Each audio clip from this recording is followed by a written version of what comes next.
Welcome dear students, हमारी class 11th exercise 1.4 का first question, find the union of the following pairs of sets.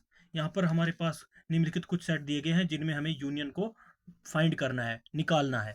तो union निकालने के बारे में मैं ऑलरेडी आपको इससे पहले की वीडियो में इंट्रोडक्शन दे चुका हूँ। प्रीवियस वीडियो में आप जाकर उसको देख सकते हैं। तो यहाँ पर हम इन क्वेश्चन को सोल्व करते हैं। यहाँ पर फर्स्ट क्वेश्चन का फर्स्ट पार्ट है।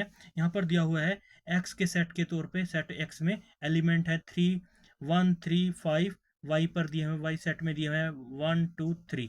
तो हमारे पास इसके लिए सबसे पहले लिख देते हैं सॉल्यूशन।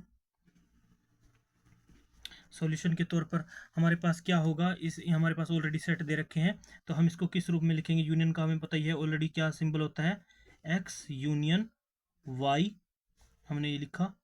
इसके बाद क्या करना है आपको, मैंने बताया था कि रिपीट नहीं करना है। तो सबसे पहले हम लिख लेते हैं यहाँ पर 1, ये पहले वाला, ये इसमें लिखा है, क्या नाम है, एक अच्छे से यानी एक सिस्टोमेटिक लिखा है, तो इसको पहले पॉइंट को ऐसे ही लिख लेते हैं 1 2 3, लिख लिया हमने। अब इनमें देखो क्या जो कोई कॉमन है, एक ही बार आए ना, 1 भी एक टाइम आ गया, 3 भी एक टाइम आएगा, 2 भी एक टाइम आया, और 5 बचता है। तो ये 5, ये हमारी टोटल होगी, ये हमारी यूनियन होगी, एक्स यूनियन वाई का आंसर। तो बहुत ही सिंपल और बहुत ही ईजी है, बस आपको एक बार लिखना है, रिपीट नहीं करना है उनको, जो भी आपके एलिमेंट है। तो बढ़ते हैं फर्स्ट क्वेश्चन के सेकंड पार्ट की ओर। सेकंड क्वेश्चन में क्या कह रखा है, यहाँ पे लिखते हैं सॉल्यूशन। तो ए हमारे पास एलिमेंट दे रखे हैं यहाँ पर, ए के तौर पे ए आई ओ यू, बी में दे रखे हैं ए बी सी। तो आप चाहें तो इसको आप इस प्रकार से लिख सकते हैं, ए यूनियन बी क्या होगा हमारा। सबसे पहले इन अंकों को रिपीट नहीं करना है, लिख लीजिए आप ए कोमा बी कोमा सी, उसके बाद coma E I O you. तो इसकी ये आपके पास यूनियन बन के आ गई, यही होगा आपका आंसर। बहुत ही ईजी है, बहुत ही सिंपल है, बस आपको जो भी आपके एलिमेंट है उनको रिपीट नहीं करना है। ए को एक टाइम लिखा हमने, उसके बाद A B C E I O U, that's all. इसके बाद आगे बढ़ते हैं फर्स्ट क्वेश्चन के पार्ट 3 की ओर। तो यहाँ पर लिखेंगे सॉल्यूशन। क्या बोल रहा है इसमें, ये हमारे पास सेट बिल्डर फॉर्म में दिया हुआ है, इसको हमें रोस्टर फॉर्म में लिखना है।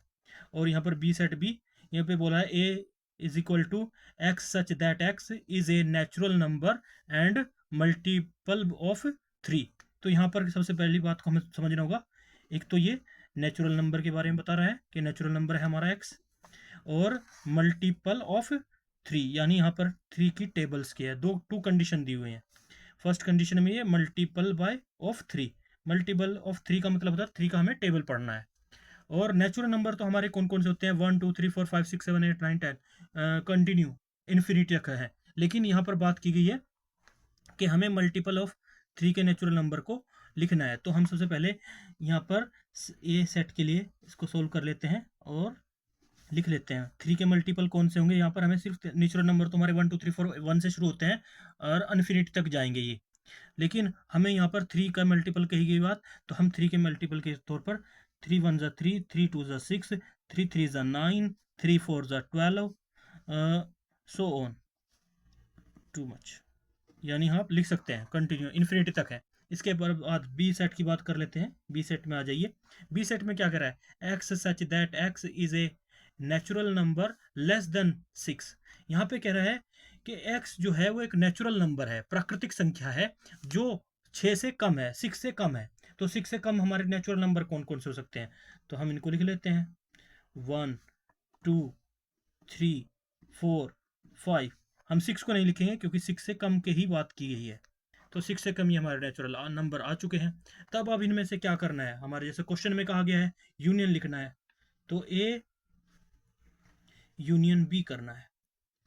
तो क्या होगा ए यूनियन बी, यहाँ पर ए यूनियन बी क्या होगा, इन दोनों अंकों में जो रिपीटेशन में एक बार आए हैं उनको एक बार ही लिखना है। तो सबसे पहले हम लिख लेते हैं यहाँ पर 1 2 3 4 5। अब देख लीजिए इसके बाद कौन इनमें कॉमन है। 3 को नहीं लिखना है क्योंकि 3 रिपीटेशन हो रहा है, एक बार 3 लिख लेना है।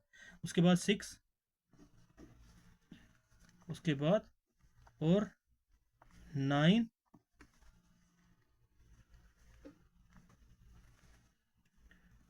12, यानी कंटिन्यू। इसलिए हम इसको इस प्रकार से लिखेंगे, यानी इन्फिनिटी तक जाएगा। इसका भी आंसर हमारे पास क्या आएगा, इन्फिनिटी तक होगा। तो यही हमारा होगा इसका आंसर। तो यहाँ पर हमारा यही होगा आंसर इसका। तो अभी हम मूव करते हैं, go ahead for other question. हमारे इसके कुछ और पार्ट भी हैं। यहाँ पर ये पार्ट है, इनका भी हमें फाइंड करना है, यूनियन फाइंड करना है। तो इनका यूनियन फाइंड करने के लिए यहाँ पर फोर्थ पार्ट दिया, क्वेश्चन 1 का फोर्थ पार्ट। तो सबसे पहले लिखेंगे यहाँ पर सॉल्यूशन। तो सबसे इसमें क्या दे रखा है, यहाँ पर भी हमारे पास सेट बिल्डर फॉर्म दिया हुआ है। सेट बिल्डर फॉर्म को हमें रोस्टर रूप में कन्वर्ट करना होगा, बदलना होगा।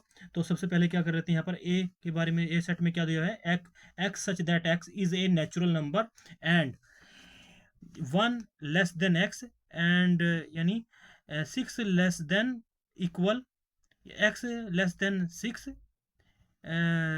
To equal x less than equal to 6, ऐसे बोला हुआ है। तो यहाँ पर क्या कह रहा है कि हमारे पास जो x है एक नेचुरल नंबर है और वो 1 से बड़ा है और 6 से छोटा है और 6 के बराबर है, ऐसे बता रहा है यहाँ पे। तो हमें क्या करना होगा, सबसे पहले a के लिए हमें रोस्टर फॉर्म लिख लेना होगा। a is equal to a set के लिए जो हमारे पास क्या एलिमेंट आएंगे, 1 से x बड़ा है तो x से a से 1 से बड़ा है, तो 1 से बड़ा है तो क्या होगा, इससे 1 से आगे का अंक हमारे पास नेचुरल नंबर 2 होगा। 2 2, उसके बाद 3, उसके बाद 4, उसके बाद 5 और 6 के इक्वल है। तो इसका मतलब हमारे पास 5 तक, तो लेस देन, तो हमारे 5 तक अंक आ गए हैं। लेकिन अब ये कह रहा है 6 भी इसमें इंक्लूड होगा। क्यों, क्योंकि 6 के बराबर है, 6 के बराबर होगा तो कोमा 6 और करो ब्रैकेट क्लोज।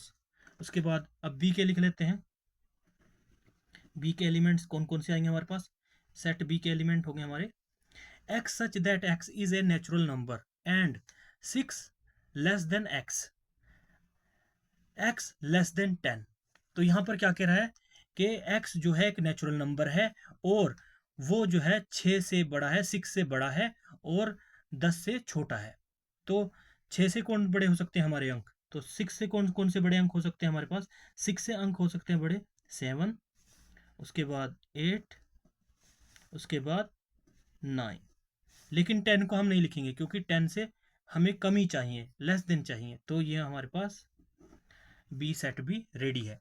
तो अब क्या करना है, अब इस सेट में से हमें क्या लिखना है, यूनियन बनाना है। यूनियन क्या होगा, ए यूनियन बी।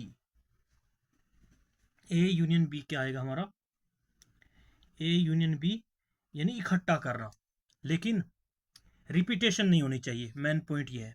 तो अब देखिए हमारे पास अंक कौन कौन से आ रहे हैं। सबसे पहले हम लिख लेते हैं 2 3 4 5 6।